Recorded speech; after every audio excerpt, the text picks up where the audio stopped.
వేదవ్యాస భగవానుడు భారతాన్ని రచించాడని చెబుతూ సూతుడు, ధర్మతత్వజ్ఞులు ధర్మశాస్త్రంబని అధ్యాత్మ విధులు వేదాంతమనియు, నీతి విచక్షణుల్ నీతి శాస్త్రంబని కవి వృషభులు మహాకావ్యమనియు, లాక్షణికులు సర్వలక్ష్య సంగ్రహమని ఐతిహాసికులు ఇతిహాసమనియు, పరమ పౌరాణికుల్ బహుపురాణ సముచ్చయంబని మహిన్ కునియాడుచుండ, వివిధ వేద తత్వవేది వేదవ్యాసుడు ఆదిముని పరాశరాత్మజుండు, విష్ణు సన్నిభుండు విశ్వజనీనమై పరగుచుండంచేసే భారతంబు.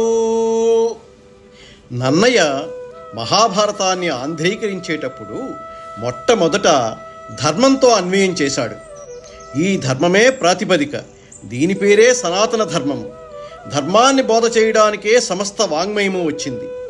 ఆధ్యాత్మ విధులు దీనిని వేదాంతమని అంటారు. వేదాంతం అంటే వేదమునకు చివర ఉండే ఉపనిషత్తులు. ఉపనిషత్తుల యందు శిష్యుడు గురువుని ప్రశ్న వేస్తాడు, గురువు సమాధానం చెప్తాడు. గురువు చెప్పటం వల్ల జ్ఞానం కలిగి అజ్ఞానం వల్ల మళ్ళా పుట్టవలసిన అవసరం లేని పునరావృత్తిరహిత శాశ్వత శివ సాయుధ్య స్థితి ఏర్పడుతుంది. అటువంటి మోక్షకారకమైన వేదాంతమే మహాభారతమని వేదాంతులు చెప్తారు. లోకంలో నీతి మాట్లాడే వాళ్ళందరూ మహాభారతం కన్నా నీతిశాస్త్రం లేదని అంటారు. గొప్ప కవులు దానిని మహాకావ్యమని పిలుస్తారు.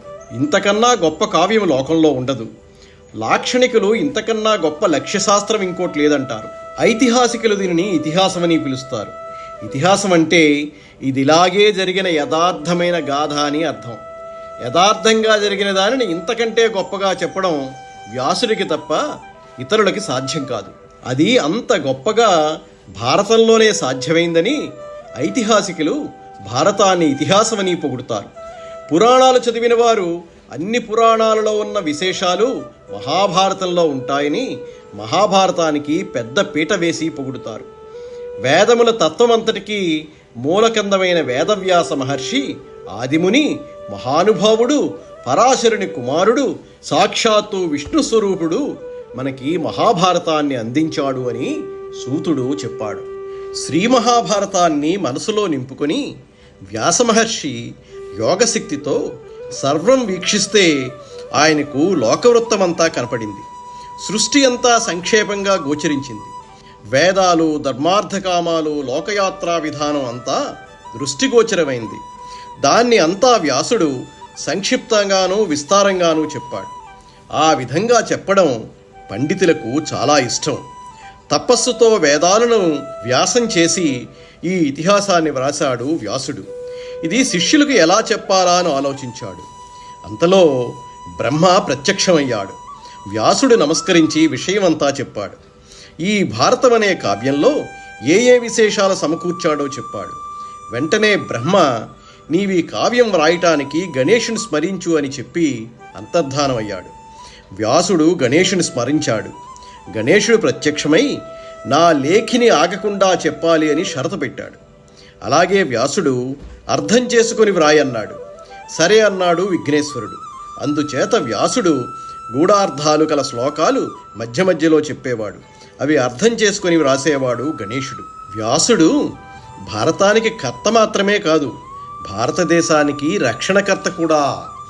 సౌనకాది మునులు ఉగ్రశ్రవసుడిని భారత కథను చెప్పే ముందు శమంతక పంచకం అంటే ఏమిటో, అక్షౌహిణి అంటే ఏంటో, అందులో రథాలు, గుర్రాలు, ఏనుగులు, సైనిక పదవిభాగం ఏ విధంగా చేస్తారో సంగ్రహంగా చెప్పమని అడిగారు. మహర్షులు కోరిన మీదట ఉగ్రశ్రవసుడు వినాయకుణ్ణి, సరస్వతిని ప్రార్థిస్తూ సర్వలోకాల క్షేమం కోసం వ్యాసభగవానుల వాక్కు నుండి ప్రవహించే అమృత ధారలను సేవించబోతున్న ముని సముదాయానికి నమస్కరించి భారత కథని ప్రారంభిస్తూ ఈ విధంగా చెప్పాడు. త్రేతాయుగ ద్వాపరయుగాల సంధికాలంలో పరశురాముడు భూమిపై 21 పర్యాయాలు జైత్రయాత్ర చేసి క్షత్రియులందరినీ సంహరించాడు. క్షత్రియుల రక్తం ప్రవహించి 5 కొలనులుగా ఏర్పడ్డాయి. ఆ రక్తంతోనే పితృదేవతలకు తర్పణాలిచ్చి పితృరుణం తీర్చుకున్నాడు. సంతృప్తులైన పితృదేవతలు ఇక శాంతించమని కోరగా పరశురాముడు శాంతించాడు. ఆ విధంగా క్షత్రియుల రక్తంతో ఏర్పడ్డ ఆ 5 మడుగులకు శమంతక పంచకమనే పేరు సార్థకమైంది. శమంతక పంచకమనే ప్రదేశాన్ని కురుపాండవుల యుద్ధానికి క్షేత్రంగా నిర్ణయించారు. కాబట్టే ఆ ప్రదేశానికి కురుక్షేత్రమనే పేరు వచ్చింది. శత్రు భయంకరుడు తరువాత అక్షౌహిణి అనే మాటకు అర్థమేమిటో, పర్వం అంటే ఏమిటి, ఉపపర్వం అంటే ఏమిటి, మహాభారతంలో ఎన్ని పర్వాలున్నాయి, ఎన్ని ఉపపర్వాలున్నాయి, ఆ పర్వాలలో ఉండే కథా సారాంశం ఏమిటి, ఒక్కొక్క పర్వానికి ఒక్కొక్క పేరు ఎందుకు వచ్చిందో 18 పర్వాల గురించి విహంగ వీక్షణంగా ఒక్కసారి చెప్పాడు ఉగ్రశ్రవసుడు.